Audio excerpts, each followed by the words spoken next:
ఇక BC reservation బిల్లును BRS అడ్డుకోవాలని ప్రయత్నించిందని Mahesh Kumar Goud అన్నారు. బీజేపీ డిమాండ్ చేసినట్లే కాళేశ్వరం కేసును సీబీఐకి అప్పగించామన్నారు. కాళేశ్వరంలో అవినీతి జరిగిన మాట వాస్తవమని స్పష్టం చేశారు. 90% తెలంగాణ జనంలో 90% పైగా ప్రజలు నమ్మినారు కాబట్టి ఆనాడు టీఆర్ఎస్ ప్రభుత్వం గద్దెదించి కాళేశ్వరం ప్రాజెక్టులో జరిగిన అవినీతి బట్టబయలు చేస్తామని చెప్పినటువంటి కాంగ్రెస్ పార్టీని అధికారం తీసుకురావడం, రేవంత్ రెడ్డి గారు ముఖ్యమంత్రి అవ్వడం జరిగింది. వీళ్ళు నిజాయితీగా నిష్పక్షపాతంగా పీసీ ఘోష్ గారు జరిగిన అవకతవకలన్నీ కూడా లెక్కలతో సహా బయట పెడితే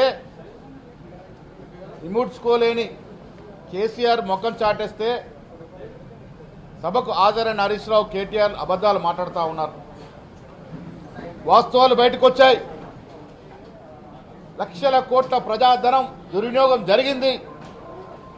ఇవన్నీ కూడా లెక్కలతో సహా ఘోష్ కమిషన్ బయటపెట్టింది. ఆ కారణంగానే మరి ఎప్పటించో బీజేపీ నాయకులు సిబిఐకి ఇవ్వాలని గొంతెత్తి చాటుతున్నటువంటి విషయం మీకు తెలుసు. ప్రభుత్వం పారదర్శి ఉంది కాబట్టి, రాష్ట్ర ప్రభుత్వం విచారణ చేపట్టి ముందుకెళితే లొసుకులున్నాయని మీరే అంటారు కాబట్టి మరి సిబిఐకి అప్పచెప్పడం జరిగింది. తెలంగాణలో కాంగ్రెస్ ప్రభుత్వం చిత్తశుద్ధి చాటుకొని సమగ్ర విచారణ చేయడమే కాకుండా చర్యల కోసం సిబిఐకి అప్పచెప్పిన సందర్భం. మరి వాళ్ళ బీజేపీ ప్రభుత్వం కేంద్రంలో ఉంది. మీ నిజాయితీని, మీ నిబద్ధతను చాటుకోండి. వాస్తవాలు బయటపెట్టినటువంటి ఘనత కాంగ్రెస్ పార్టీది. ఇప్పుడు మీ బంతి మీ కోర్టులో ఉంది.